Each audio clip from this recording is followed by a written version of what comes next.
Hello and welcome to the Gooner Talk. Back again with you guys for another show, for another episode of our Raw Reaction series, and specifically the Arsenal News Show. Joining you guys every morning at 8 a.m. UK time to keep you up to date with everything that's going on in the world of Arsenal and to have a good chat about it, keep you updated, and of course do our Q&A session as well to try and answer as many of your questions that you might have around the world of Arsenal as well. Good morning to everybody in the chat box. I know I usually make an effort of reading out everyone's names, but there's so many of you now. We've got Auden, Paul, John, Bruce. It's literally going to take me forever. Hal, Mel, we've got John again. Someone's birthday. Whose birthday is it? It's Mel. How are we today? Oh, no, hold on. It's not Mel. It's Dan Roberts. Happy birthday to you, Dan. Hope you're having a good day, mate. See, I can't even get birthdays right. There you go. Would love... No, it's not happening. Not happening in a million years, Dan. Sorry. Sasha, Harvey, Cole, Ginger, EKK. We've got Nikolai, John, Leopold. Good morning to everybody in the chat box. Do wish Daniel Robert happy birthday in the chat. I'm sure he'll appreciate it. But obviously, we are now midway through the week. I had a really good chat yesterday with Arsblog. Apologies it didn't go up on audio platforms. It should be up there now. I made sure I did that first thing this morning. So if you want to listen back to it on either just audio only, or you can see my pretty face on the show with Arsblog yesterday, then make sure you check it out. But as I say, you can just listen to it on SoundCloud or iTunes or Spotify. So you can go check it out there, as you can all of these morning shows. They just come out a little bit later in the morning if you want to listen to them without having to see my face. But we do kick off with telling you to go and watch our Analysing Arsenal show on the Arsenal Way. Yesterday, I was joined by David Hughes to talk all about Arsenal's win over Watford. And it was a really interesting chat with David, actually. We went into some of the details about Lokonga's performance. We talked about Nuno Tavares and Tierney and who should really start against Liverpool. So if you want all of that content, go and check it out on the Arsenal Way. Link, as always, is in the description. We're over 4,000 subs now. Thanks so much for help supporting the channel. Miguel Aziz scored for Portsmouth yesterday in their Papa John's trophy, which is fantastic news. And not only that, but in the same competition, because Swindon beat Newport Town, it means that Arsenal's under-21s have actually qualified for the knockout rounds of the competition now. Not sure who they're going to be going up against. Not sure if they've done the draw yet. But the under-21s, not the under-23s, it's a slightly different format, will be playing in the knockout rounds of that competition, which is fantastic news. I mean, they won one game, they drew one game, they lost one game. So they've done really, really well. I mean, the game they drew was like a 90th minute equal. I think it's Sago Jr., the guy that scored the equaliser in the last few minutes. So brilliant news for them. Good news for Aziz. Youth team's getting better. If you haven't already gone to watch the highlights that came out yesterday of their 3-3 draw against Leicester City, where Balogun scores genuinely one of the best technical goals you'll ever see, and I'm not kidding. It's so good the way he flicks the ball up, hits it on the volley into the bottom left-hand corner. Really, really good play from him, and really fantastic play from Zach Swanson as well, and Amari Hutchinson too.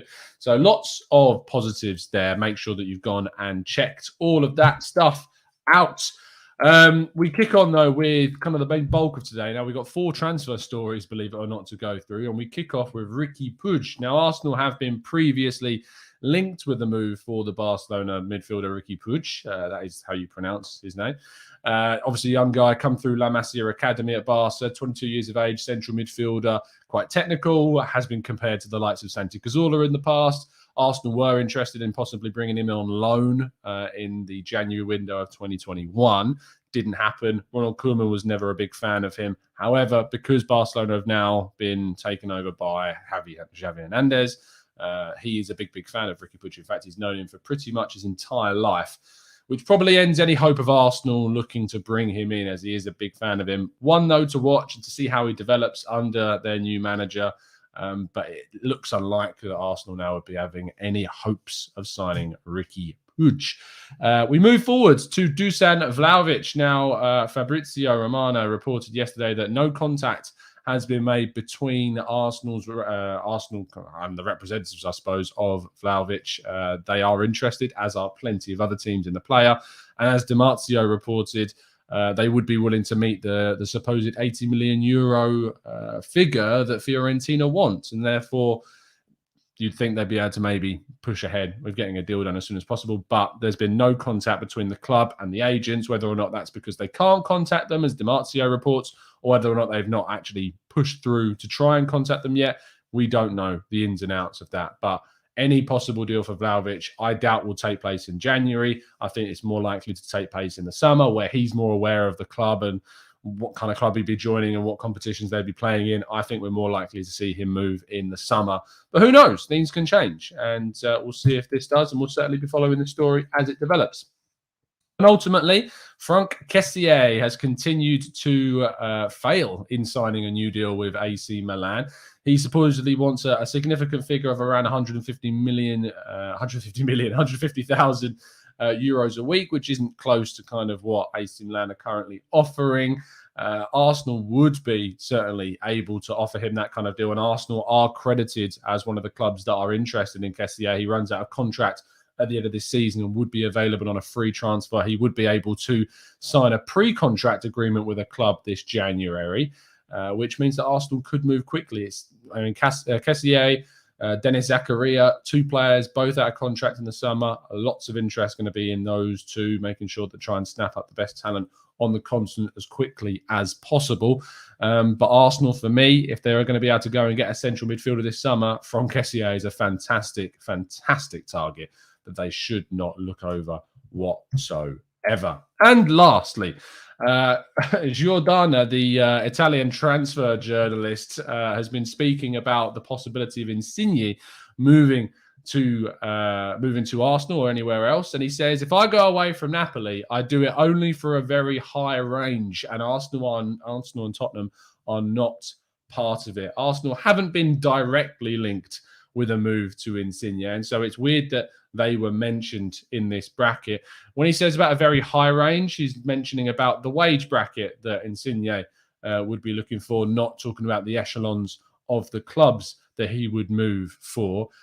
Interesting, because Arsenal can actually afford the wage demands that Insigne would be asking for, but there is, to my knowledge, no direct interest from Arsenal in signing Insigne, but his contract does run out at the end of the season. What you may imagine is now I think he's pretty much 30 now. He would be looking for a big signing on for in a big wage, as it will be his final kind of big contract in his career, you would imagine.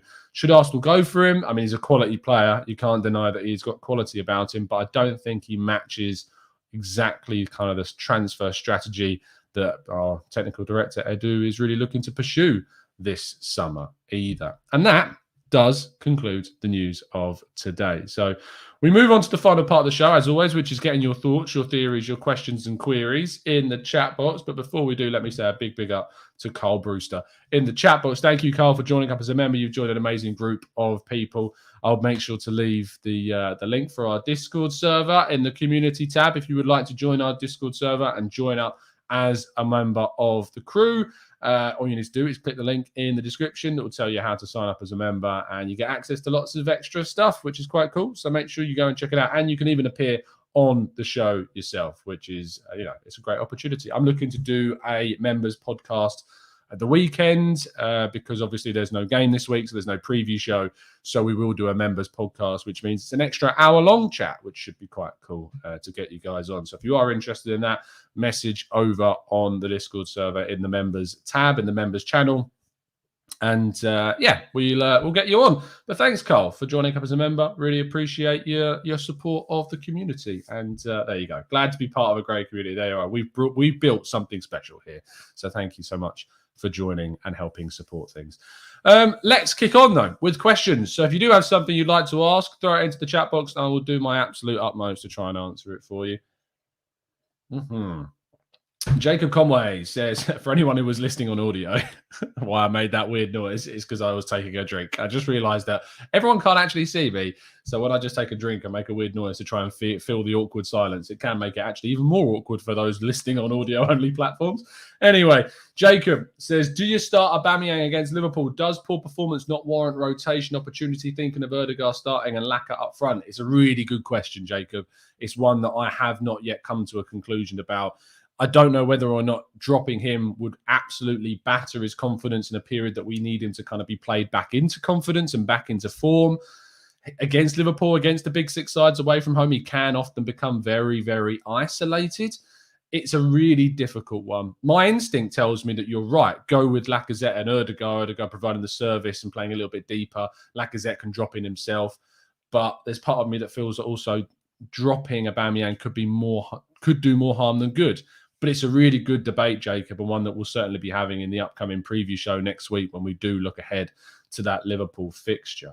Nikolai says, did you watch Emil Smith-Rowe's England interview? He's such a gem. I mean, I love the fact that he's saying that Mikel Arteta told him to be patient because it was going to come. We knew that he was going to get called up eventually. It's brilliant that it's happened now. The kid's just got a really, he's got his head screwed on. He knows what he's talking about. And most of all, he loves Arsenal, which is absolutely fantastic to see.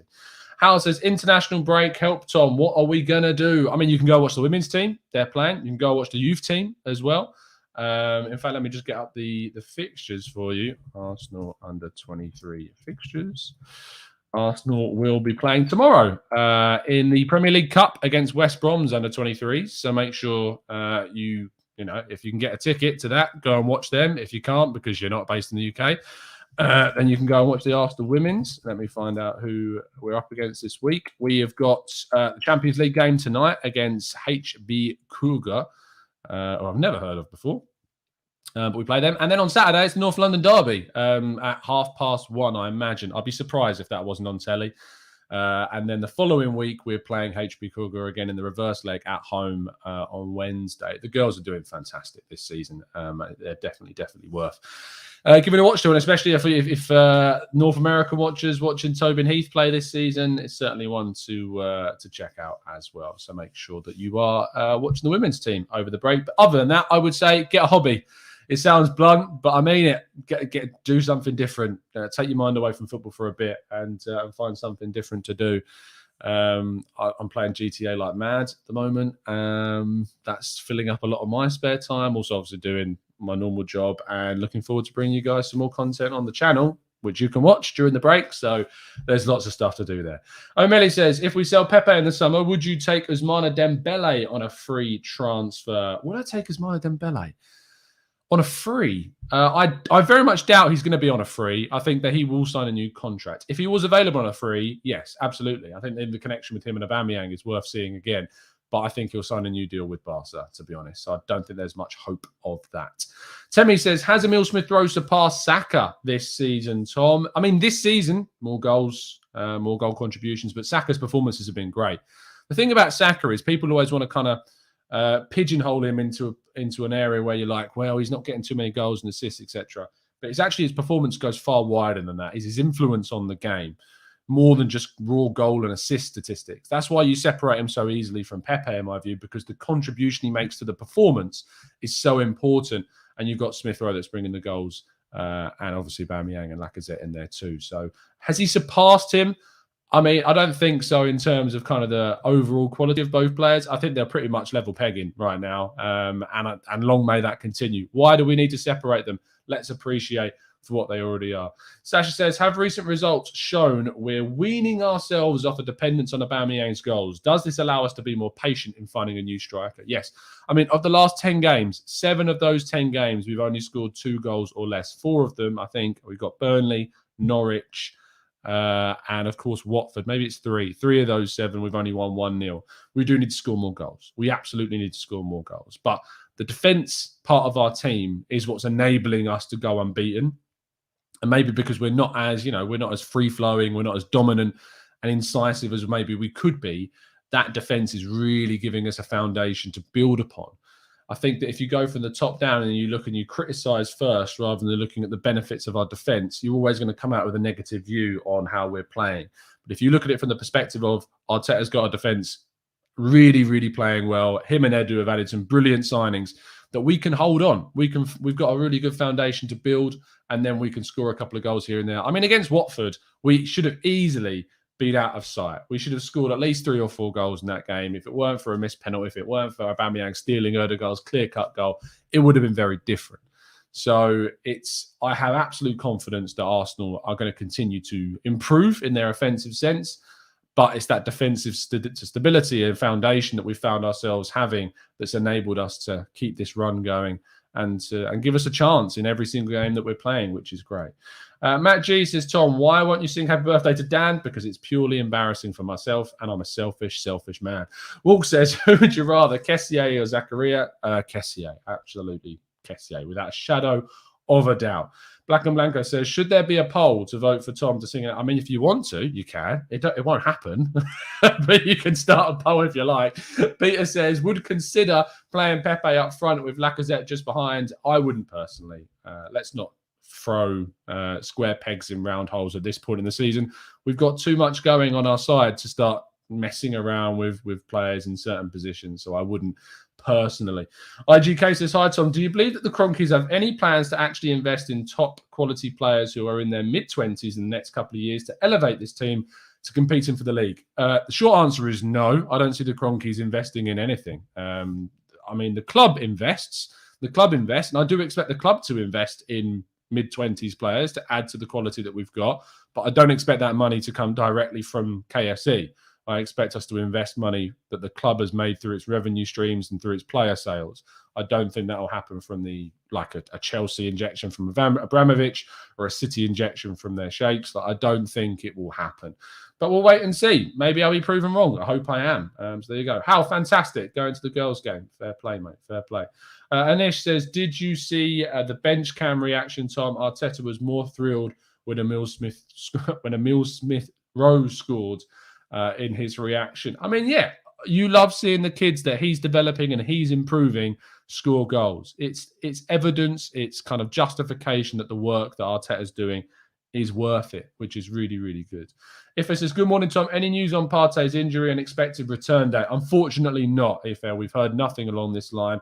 I don't know if he's yet travelled to join up with his international team. He's delayed. Okay. The Evening Standard says Arsenal midfielder Thomas Partey delayed joining up with Ghana squad over groin injury. So he is yet to join up. He is unlikely to play in Ghana's match against Ethiopia on Thursday, but he could be used for the game with South Africa on Sunday. I hope that he isn't. A decision on that has not yet been made and will take place once more is known about the groin problem. You can check out Simon Collins' article. Really good journalist. Make sure you go and giving him a follow on Twitter as well. Anne says, how can we drop Tavares for the Liverpool game? He's too fearless and his link-up play of Emil Smith-Rowe is developing well.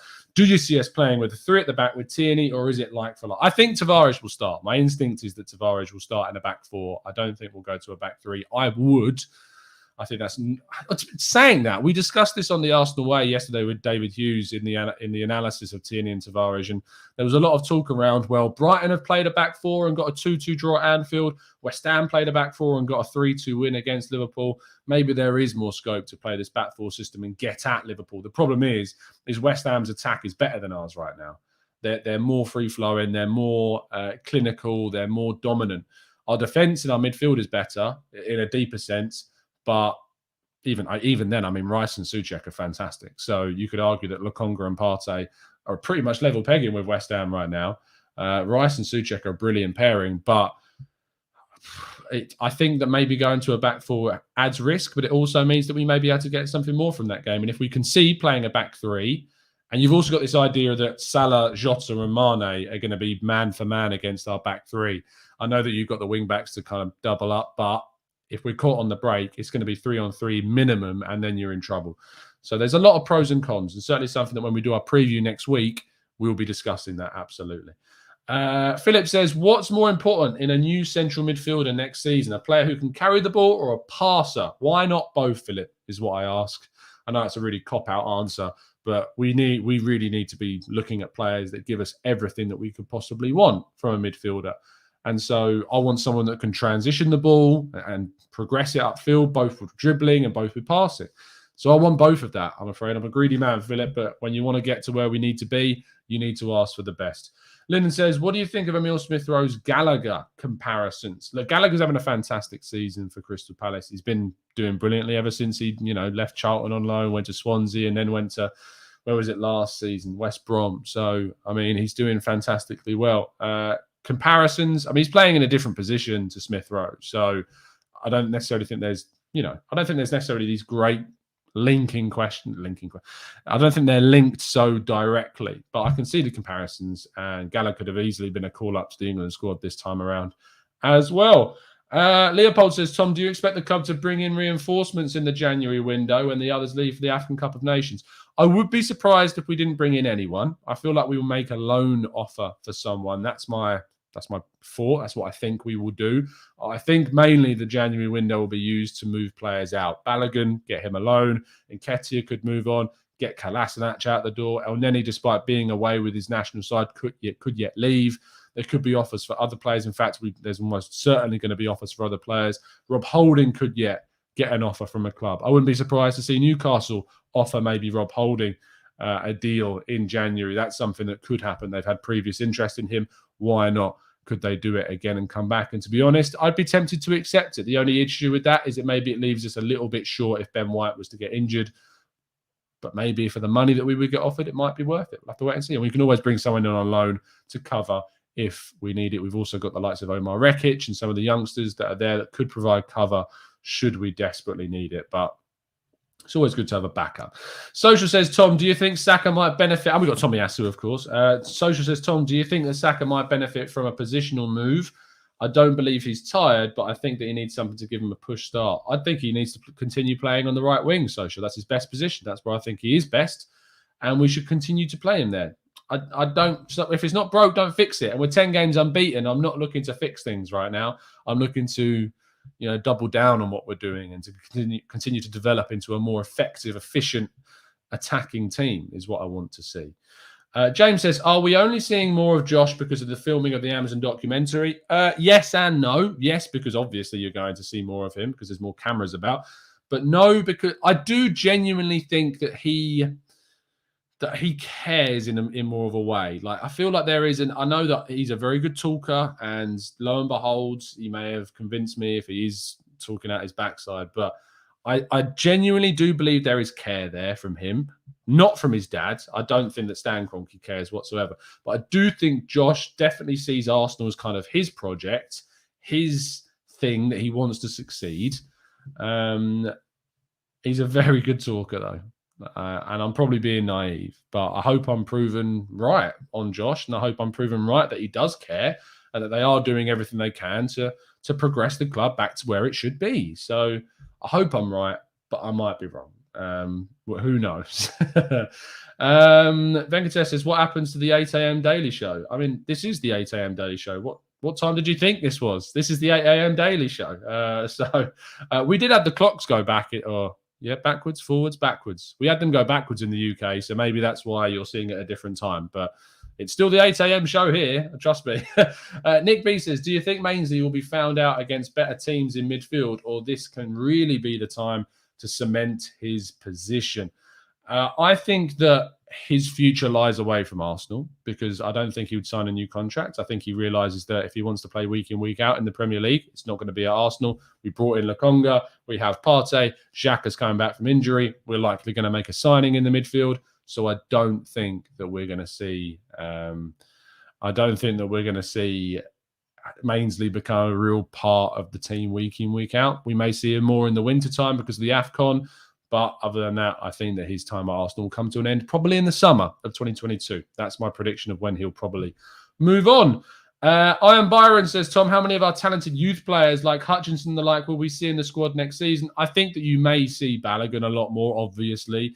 In regards to Hutchinson, Patino, Salah, Saliba, Aziz, these guys, I think there's a chance to see them in if we qualify for Europe in the European games, which I'm very much looking forward to having back.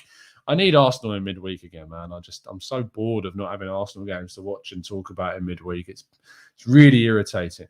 And whilst I like the fact that we're getting a lot of recovery in those games, I want to see it back. But who are we going to see? I think we'll see Saliba obviously next season. I think we'll see Balogun more next season.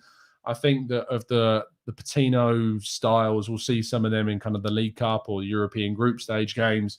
But there's a lot more that can still happen and change, and maybe we'll see him in the Sunderland game. That'd be great. But it's a quarter final, so I think Arteta's going to go strong and qualify us for the semi final. But I'm really looking forward to that. quarterfinal. I might even see if I can get tickets for that game again if I'm not working it. We'll wait and see. Adam says, Tom, don't you think that Odegaard is more suited when we play teams that sit back and invite pressure, whereas Lacazette is better when we play teams that are pressing higher?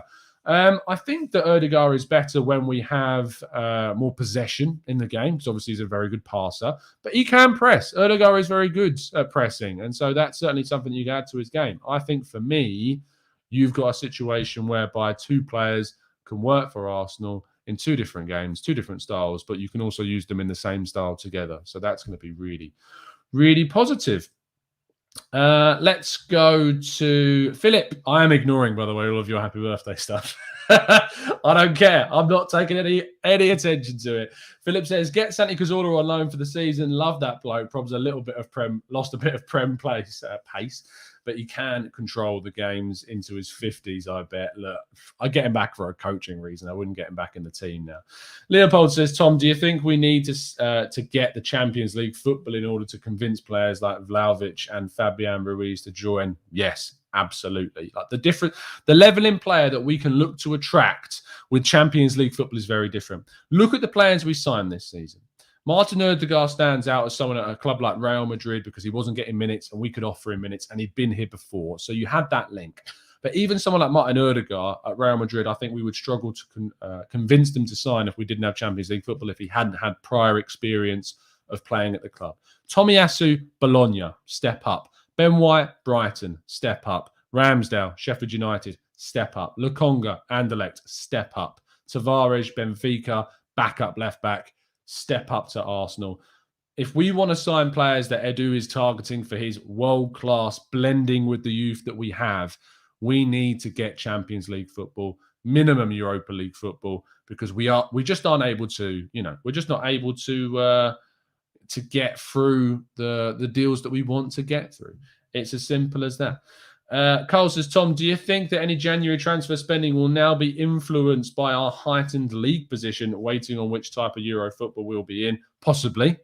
It could help us. I mean, if we're in the top 4 in January, that could help us sign different style of players. So we'll wait and see. How says, Tom, with that quiff, how would you be embarrassed to sing? Very funny, but I am getting this cut today, so take it in while you can. It's ridiculously long, but it is what it is, I'm not insecure about my appearance. Definitely am. Sasha says, should Aubameyang let Martin take the next, I love that you call him Martin, take the next penalty or the next 2 as compensation? No, give it to Lacazette. He's got 100% records. That's all you need to see from him is give it to him. Adam says, Tom, don't you think that Tommy is better going forward than people give him credit for? Yes, I do. I feel like people are holding on to preconceived impressions. I think he is better than people think, but I do think that I'm happy with what he's doing. I like the discipline role that he plays. I like the security that he gives that side. I'm looking forward to seeing what he does against Sadio Mane against Liverpool. Can he contain the Senegalese winger? We will wait and see. But it's going to be a really intriguing battle between those two when it comes to Anfield in a couple of weeks' time. For goodness sake, I'm going to wrap things up there before we start getting really personal with the chat box. Anyway, thank you ever so much, guys, for tuning in. Hopefully, I've got another show for you today, but there's no promises on that. I'm waiting to hear back about it. Hopefully also the Harry and the Canton and Simu show should be some point this week. I'll be getting back to you when that might be. But do check out my chat with Arseblog last night. Really good conversations. Do go check out all the content on the Arsenal Way and make sure you're subscribed there as you are subscribed here. There's 27,000 subs here. There should be no excuse for you guys not to be going and subscribed over at the Arsenal Way. Link is in the description. We just hit 4,000. So thank you so much for tuning in. If you're not subbed, go and do it. Drop a like on today's video. Subscribe if you're new. And as always, up the Arsenal.